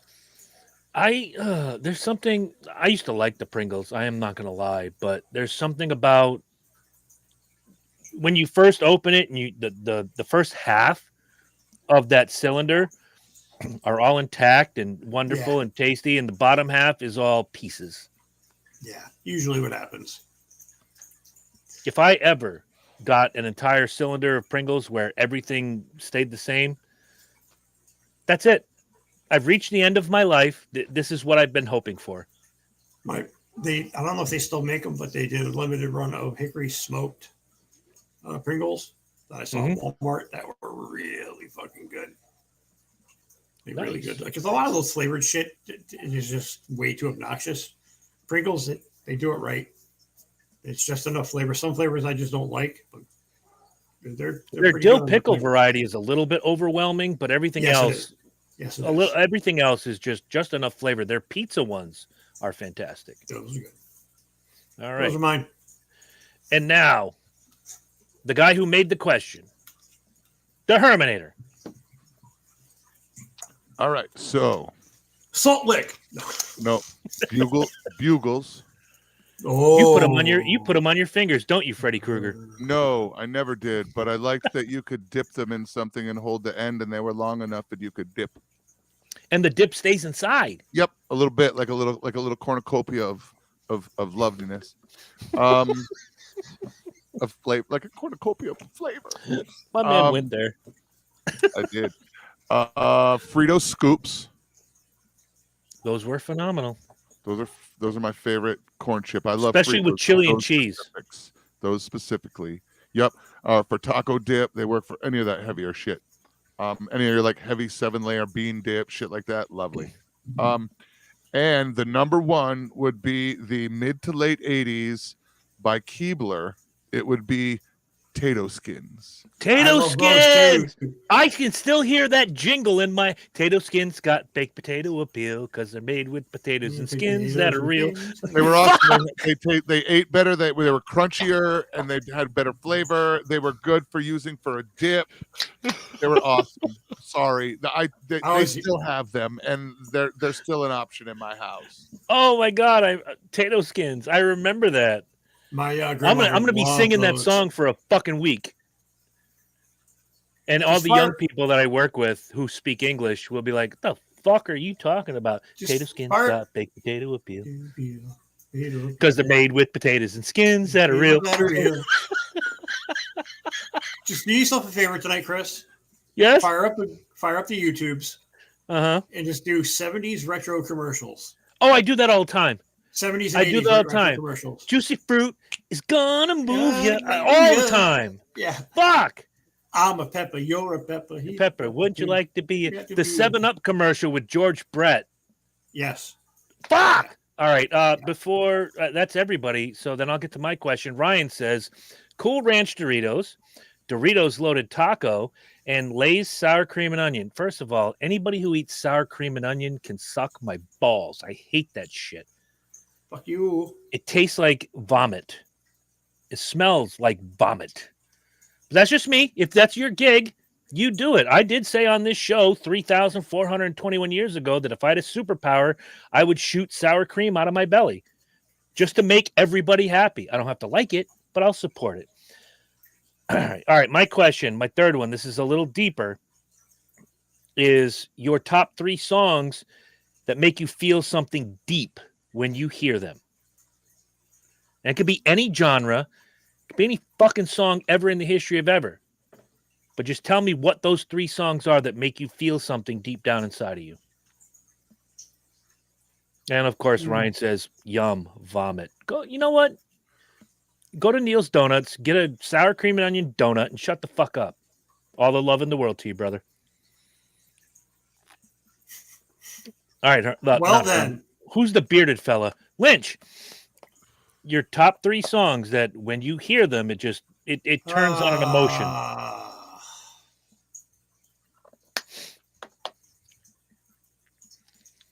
Nights in White Satin by the Moody Blues. Fantastic.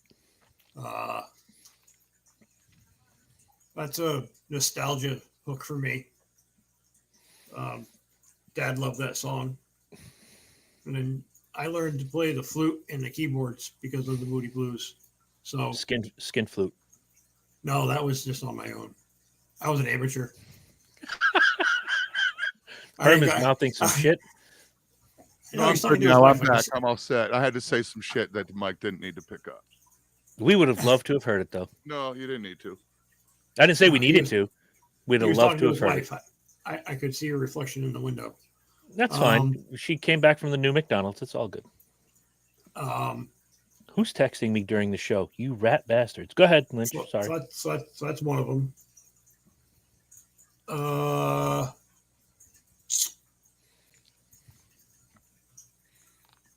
Purple Rain. Ooh. I really don't need to expound on that one. No. That's just a given. And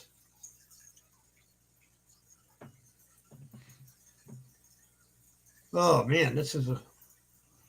You guys had 3 days heads up, except for her. I know, but I know, but there's just some songs that. I mean, everything. You know how I feel about music and same art, here, and, but and art. It's just every song tells a story and touches an emotion. That's not what Kyle Petty said. Huh? I was waiting for Herm on that one. What? Whose pants are these? Right? Where am I? Who the fuck are you people?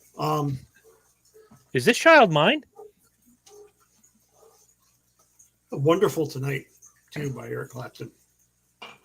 That is a fantastic song. Yeah, that's probably my top 3. All right. Herm, I didn't aim this at you, but I aimed this at both of you because I know Father we're and all big Son. music guys. Father and Son by Cat Stevens. That's a good song. Grown Up Christmas List by Natalie Cole and Natalie Cole only. Mhm. And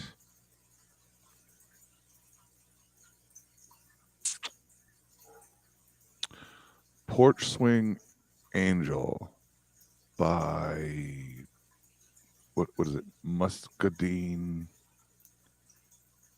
something. Okay. I'm going to look that Porch Swing Angel. I got to write that down. I want to hear it. Is that a country tune? Something like that, I think. I think I've heard it before. I'm going to write that down. Porch Swing Angel. By the end of the night, I will have my critique. Not necessarily critique, but what I thought of it. I'm not trying to shit on your parade here. First one for me, because I don't know why. My dad wasn't a big country fan. My grandfather wasn't a big country fan, but they loved this song, Coward of the County by Kenny Rogers. That song holds so much weight. And it basically, like he says in the last line of the song, sometimes you got to fight to be a man. You don't have to go to every fight you're invited to, but sometimes you got to fight to be a man. The second one, I'm staying with country. Independence Day by Martina McBride, about a young lady who's trying to get out of an abusive relationship. And when I saw, I had heard the song, but when I saw Martina McBride live, it changed the whole spectrum, just the way she belted it out. And she's one of those singers where she doesn't have to have the microphone like right here. She's way out here, and it's super amazing. We'll get to you in a second there, Ryan. And the first one, I know you guys are going to, not you guys, but somewhere in the comment section, somewhere on the internet, you guys are going to say, oh, that's just a bullshit answer. No, it's not. There is something about our national anthem when you go to a sporting event or you go to a school event, and I'm going to use sports as my analogy. If you go to Yankee Stadium, 50,000 strong, you go to a NASCAR race, 60,000 strong, any song that can make 60,000 people shut up for 95 seconds and makes your heart swell with pride, that may be one of the greatest songs ever written. And I'm not just saying that because, I love my country and I did what I did, and yada, yada, yada. There's something about the national anthem that every time I hear it, I feel compelled to stand up. Even when when we do, it's an obvious choice. I mean, Lynch, you've been at our racing parties at Mark's house, and when they play the anthem, my ass is off my seat, hat is off. I am respecting the national anthem and the flag of our country. But there's something about it. I think it's a great sentiment because, given the right rendition, it evokes emotion in me. So okay, usually, that's a real. But usually, the emotion is, what the fuck are you doing to this song? Oh yeah, like the old joke back in the day was let Paul McCartney sing the national anthem, and at the end it'd be like, "And the home of the brave, na na na na na na na, home of the brave." But you're right. One of the best national anthems ever was at the MLB All-Star game when Meatloaf just absolutely tore that song. He put so much emotion into it. Whitney Houston at the Super Bowl, fantastic rendition. Cher at the Super Bowl that we don't like to talk about on this show unless your name is Herm. go out there and do the song justice. What I like about, say, the NASCAR races is they'll get some like bubbling pop star, country star, or they'll have like the local ROTC brass band come out, and you can hear and feel the emotion. Then you get the flyover.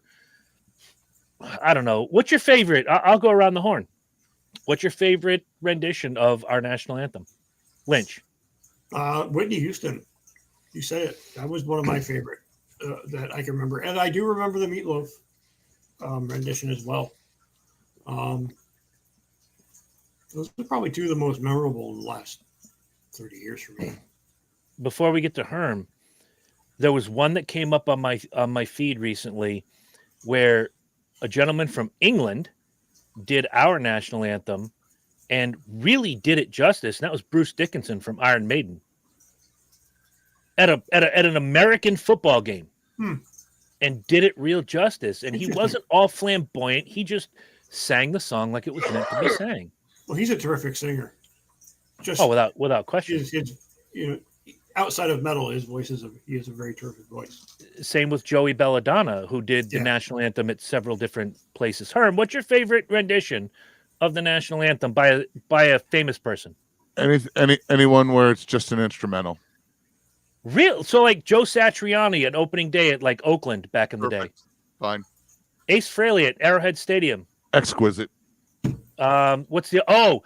I sent this out years ago. Zach Wilde at the LA Kings hockey game. Any of those. Anything. And 20,000 people lost their fucking holes. An orchestra playing a rendition of that. Shut the fuck up, people. But the beauty of those, Herm, and I'm going to go with you on this one, is that while that person is playing, not everybody, but if you have a hockey arena like in Los Angeles and Zach Wilde is out there playing the national anthem, you get about 10,000 people singing along as if you're in the front row at a Black Label Society concert and they're singing the word and the Rockets. Ryan says the worst rendition I've ever heard was Fergie. Well, there you go. His three songs, by the way, Highwayman by Willie Nelson, The Reason by Earth, Wind, and Fire. That's his favorite band. Wow, I didn't know that. And Edmund Fitzgerald by Gordon Lightfoot. I have a story about that song, but it's inappropriate. Okay, fuck it. I'll tell it. Herm and I used to listen to a comedian who is still active named John Valby, who did a rendition of Edmund Fitzgerald. And the cut line was, "It's amazing how Edmund Fitzgerald." And that's the way I sing it every time. I can't hear that song without hearing John Valby in my head. Yeah, kind of like I can't watch a Disney movie and hear Supercalifragilistic without singing some of those filthy fucking lyrics. Yeah, definitely. We got 11 minutes. Let's fill it with something. Does anybody have a quick hit question? Do you have a quick hit question, like the national anthem question? Like, Lynch, first thing that popped to your mind to ask us.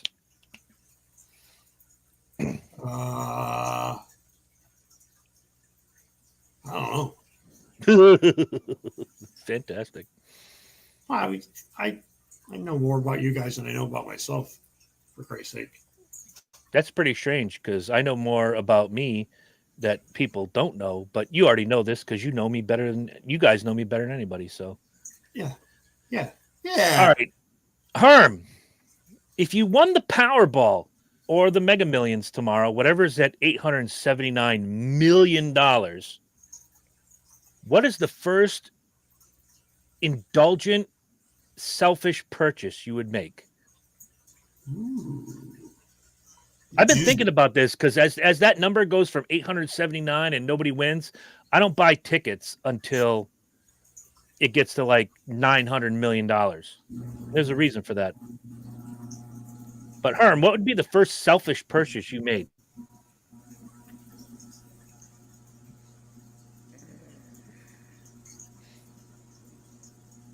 Buffalo. I mean, I could run up and get a beer waiting for this. Come on now. I don't know. You know what I mean? Like, you're talking to a guy who just buys what he wants anyway. That's a good point. That's a really good fucking point. Well, that's the thing. Like, Santa, I've been pretty good. Oh yeah, you know what? Fuck it. I buy my own shit when I want it. Do whatever the fuck you want, you fat bastard.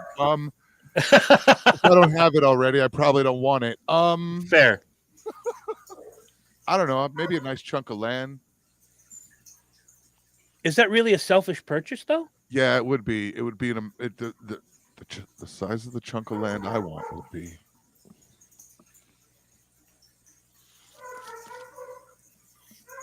That's a fair. Okay. That's a fair statement because I would do Lynch. probably the same thing. Yeah, all right. This is Colorado. I could buy something the size of Rhode Island here if I find the right spot. Fuck, you got almost $1 billion. You could buy Colorado. You know that. Honestly, that's I would want to move somewhere like that. What would be That kind of money, I will buy a chunk of land, develop it so it is completely self-servicing. Yeah, Done. Hermtopia, Done. I'd live there. Lynchville, population 2. two humans and a million dogs. $1 million dogs. There you go. Yeah, I have the same problem. Is if I really, really, really want something, I'll find a way to get it. You know, I'm not going to put us in the poorhouse, but Like there's a it's a little hotel lodge up in the mountains up here for like it's like $140,000 and it probably needs a little bit of work, but it's got like it's 4 cabins, an office. It would serve meals. You know what I mean? So like, but that's more of an investment, though. But I get what you're saying. Yeah, but it is, but I'm not buying it as an investment. Like you're buying it because you want it. I'm not buying it as an investment. I'm buying it to be a playground. I'm not really giving a fuck if people come or make money. It's not my thing. Come, show up, friends, people. You want to rent one out? Go ahead. If not, I got a pro kitchen on site. I got my own house. See, made out of wood. You and I are feeling the same thing because I would buy. It's not really. It's an investment in my fun. But I don't give a fuck what it's worth once I buy it. I would buy, and I was talking about this a couple weeks ago with a friend. I would buy like a huge parcel of land, and I would build several houses. Herm, you want to live there? You and the wife? Come live here. Lynch, you want to come live here? You and the wife? There's your house. There's my house. There's Emma's house. All my friends are going to live on this parcel of land, which may be the size of a small town in Florida. And there's going to be one central building in the middle, which will be filled with stand-up video games, some axe throwing gimmicks, and the biggest man cave you've ever seen, where we all get together on Sunday and watch sports until our penises fall off. Well, it's like that chunk of land right over there at the edge of the county, at the edge of the town that I showed you. That's for sale right down the fucking road. Mm-hmm. It's got the 3 buildings. It's got a warehouse on it. There's enough room to run fucking side-by-sides around out there all day long. Never run into somebody. I'll be right back. Give me a minute, because I want to answer Ryan's question unless you guys get to it first. I'll be right back.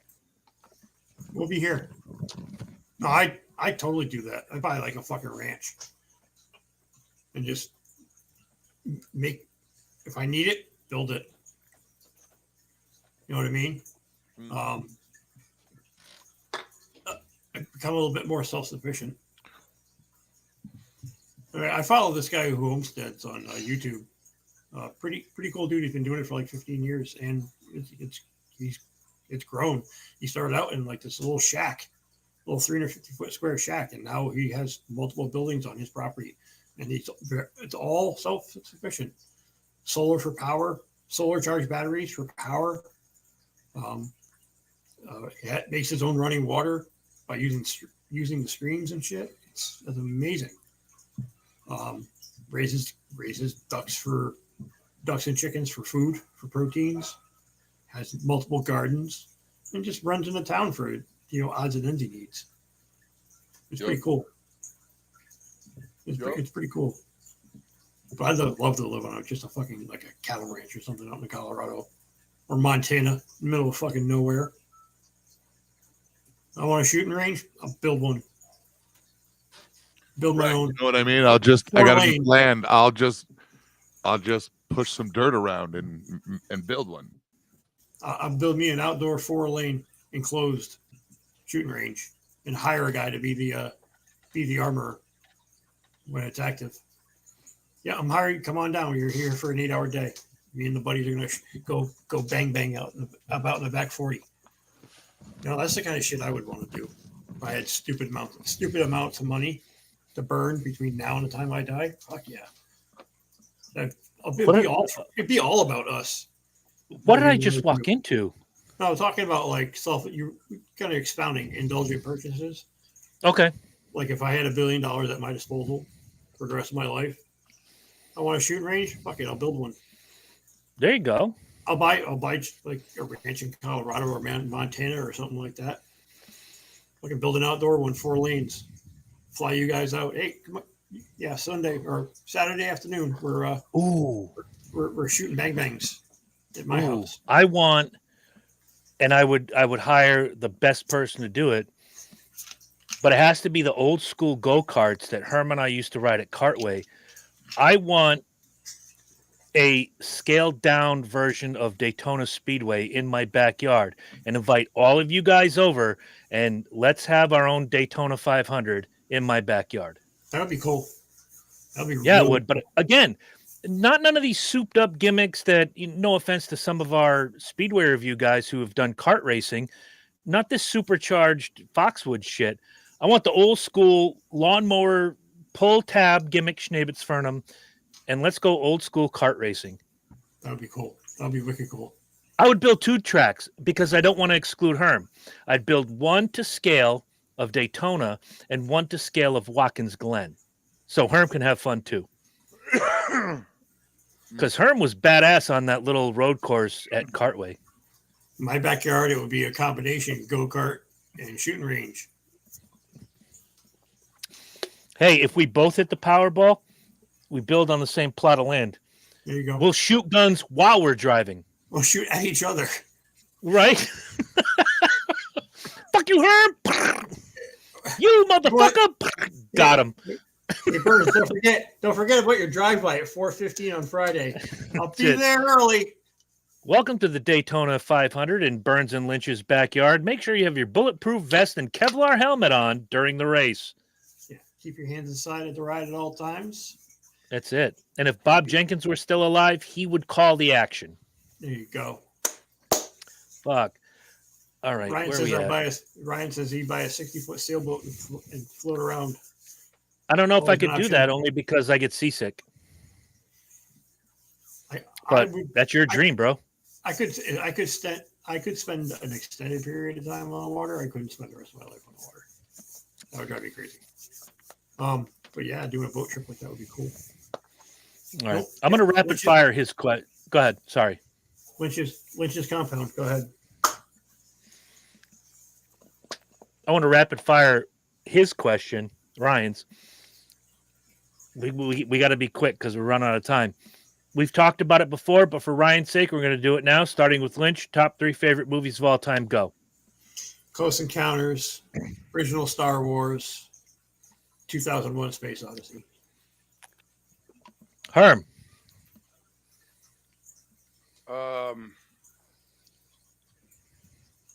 Don't say Megaforce.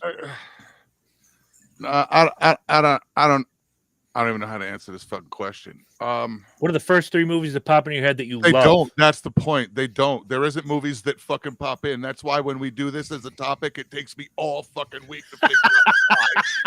Okay. All right. Star Wars, Empire Strikes Back, Return of the Jedi. Get the fuck out. Nothing wrong with that. In no particular order, I've got The Godfather, the original, Wizard of Oz, and Goodfellas. Respectable list. Thank you. And I got 18 honorable mentions. Here we go. No, I'm just kidding. We got to get out of here. Tune in next week. We'll have some fun. Maybe Herm or Lynch or Marsh, if he decides to sear up his butthole, will come up with a topic. Programming note, no Speedway tonight. Hopefully we'll be on Sunday night at 8 p.m. with the guys from Sparky Superfan. They're trying to rearrange their schedules to come to us. Terminator 2, Star Wars, and Matrix. All right, I can get behind that. Good job, Brian. And if you're in Lebanon, not the country, the town, give me a ringle dingle sometime. We'll go out and have some lunch. A dinglage of the ringlage? That's only when I go to your house, dude. Okay. Unless my daughter's there, then we just have apple pie. All right, bitches. See you next week. Love you. Ryan, share the show. Tell your friends. Do something good in your life. Like and subscribe and all that stuff. Share. Yeah, and leave 5 stars, even if you hate us. Heard. 5 stars. What do you hear again? Right? Great What do you place to eat? have your 9th birthday. What are you at? What are you eating? Reese's Pieces.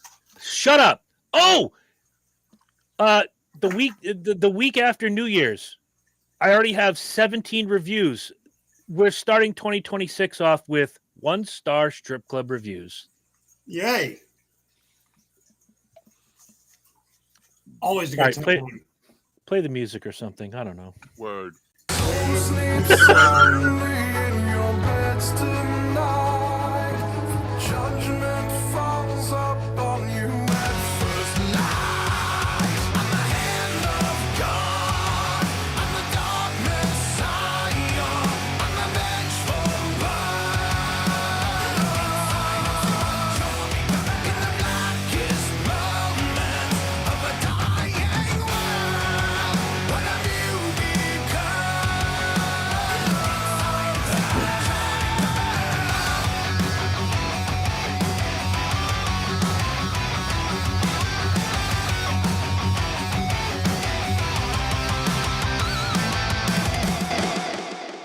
If you're walking through a local grocery store and you see a child on the ground throwing a fit, slamming his fists on the ground, look at the mother, dead in the eye, and say, "You should have done a better job." Yeah. I did that today. I feel proud of myself. Good for you. Avoid Stop and Shop in Norwich. Thank you. Good night. Good night.